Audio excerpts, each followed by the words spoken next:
ঘূর্ণিঝড় পরবর্তী পরিস্থিতির খবর নিয়ে আমাদের সাথে পটুয়াখালী থেকে যোগ দিচ্ছেন সহকর্মী ইশতিয়াক ইমন। ইমন, পটুয়াখালীর উপজেলাগুলোর ক্ষয়ক্ষতির কোনো ধারণা পেলেন কিনা? প্রশাসন স্পষ্ট করে কিছু জানিয়েছে কিনা? ঠিক কতগুলো গ্রাম এখনো পানিতে তলিয়ে আছে এবং ত্রাণ সরবরাহের কি অবস্থা? নগদে 500 টাকা বা তার বেশি পেমেন্টে পেতে পারেন ঢাকায় জমিসহ 20 কোটি টাকার পুরস্কার। পটুয়াখালীর কলাপাড়া উপজেলার টিয়াখালী ইউনিয়নে এই গ্রামের বেশিরভাগ মানুষ কিন্তু ক্ষতিগ্রস্ত হয়েছেন। 350 বাড়িঘরের মধ্যে প্রায় 300ই ক্ষতিগ্রস্ত হয়েছে এবং 50 থেকে 60টি বাড়িঘর একেবারে বিধ্বস্ত হয়ে গেছে। গত 3 দিন ধরে তাদের খাবার একেবারেই বন্ধ, কারণ চুলা জ্বালানোর মতো পরিস্থিতি তাদের নেই। কোনো মতে শুকনো চিরা আর মুড়িতেই তাদের ভরসা রাখতে হচ্ছে। আমি যদি একটু উপকূলের চিত্রটি দেখাই এখন কীভাবে ক্ষতিগ্রস্ত হয়েছে। আন্দারমানিক তীরের যে বেড়িবাঁধটি, সেই বেড়িবাঁধটি ক্ষতিগ্রস্ত হয়েছে। বেড়িবাঁধের বাইরের যে ঘরবাড়িগুলো রয়েছে সেই ঘরবাড়িগুলোও কিন্তু একেবারেই ক্ষতিগ্রস্ত হয়ে গেছে। ভেতরে যে মালামাল তাদের ছিল সেগুলো সবই জোয়ারের পানিতে ভেসে গেছে।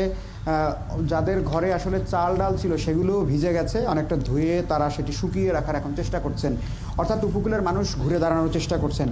এখন পর্যন্ত পটুয়াখালীর জেলার আমরা কোনো সঠিক পরিসংখ্যান পাইনি, কত বাড়িঘর বিধ্বস্ত হয়েছে, কত গ্রাম এখনও প্লাবিত রয়েছে, তার সঠিক কোনো হিসেব প্রশাসনের পক্ষ থেকে এখনও দেওয়া হয়নি। উপজেলা প্রশাসনের সাথে আমরা কিছুক্ষণ আগে যোগাযোগ করার চেষ্টা করেছি কলাপাড়ার, তাকে পাওয়া যায়নি এখন পর্যন্ত যে সঠিক হিসেবটি কী রয়েছে, অর্থাৎ বিধ্বস্ত বাড়িঘরের পরিমাণই বা কী সেটি এখন পর্যন্ত সঠিক কোনো হিসেব প্রশাসনের হাতেও নেই এবং সেটি আমরা এখনও পাইনি। এর বাইরে যদি তথ্য বলি যে অনেক শিক্ষা প্রতিষ্ঠান ক্ষতিগ্রস্ত এরই মধ্যে হয়ে গেছে এবং সেই শিক্ষা প্রতিষ্ঠানগুলো এখন ক্লাস বন্ধ রয়েছে। আমরা একটু দু একজনের সাথে কথা বলতে চাই। যে বাড়িটির চিত্র আমরা দেখছিলাম সেই বাড়ির মালিক আমাদের সাথে রয়েছেন।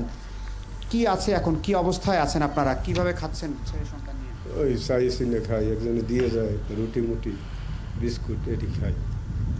রান্না বান্নার কোনো ব্যবস্থা আছে না? খাবার পানি কোথায় পাচ্ছেন? খাবার পানি কলাগুলো আনা লাগে। টিউবওয়েলও তো ডুবে গেছে। হ্যাঁ, পুষ্কুনিতে গুলো আনা লাগে। পুষ্কুনি আছে, পুকুরের পানি খাচ্ছেন? হ্যাঁ, পুকুরের।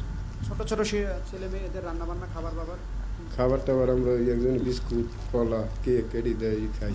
ঘরে কিছু আছে অবশিষ্ট? না, কিছু নেই, সবই হালাই দিয়েছে বৃষ্টিতে।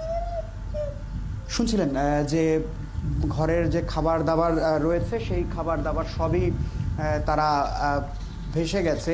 এখন যে খেয়ে পরে বেঁচে থাকবেন সেরকম কোনো পরিস্থিতি নেই।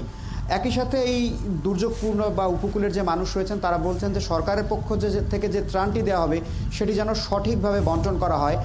বড় বড় দুর্যোগের পরই সরকারের পক্ষ থেকে অনেক ত্রাণ দেওয়া হয়, অনেক কথা গণমাধ্যমে আসে, অনেক পরিসংখ্যার হিসেব আমরা দেখতে পাই, কিন্তু দিন শেষে যে সকল মানুষ প্রান্তিক, যাদের আসলে একেবারেই দুর্যোগে ক্ষতিগ্রস্ত হয়েছেন, তাদের যে ত্রাণটি দরকার সেই ত্রাণটি তারা সঠিকভাবে পৌঁছায় না বলে অভিযোগ করেছেন।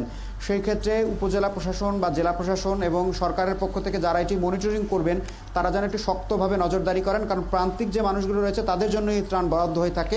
এটি যেন মাঝপথে কোনোভাবেই বেহাত না হয়ে যায় বা এটি সঠিকভাবে পৌঁছায় সেই ব্যবস্থাটি যেন করা হয়। মাছের ঘেরের যে ক্ষতি হয়েছে সেটি আসলে কিভাবে পুষিয়ে উঠবেন সেটি এখনও ব্যবসায়ীরা বুঝতে পারছেন না। তবে ইশতিয়াক ইমন, অসংখ্য ধন্যবাদ বেশ কিছু তথ্যের জন্য। সঙ্গেই থাকবেন।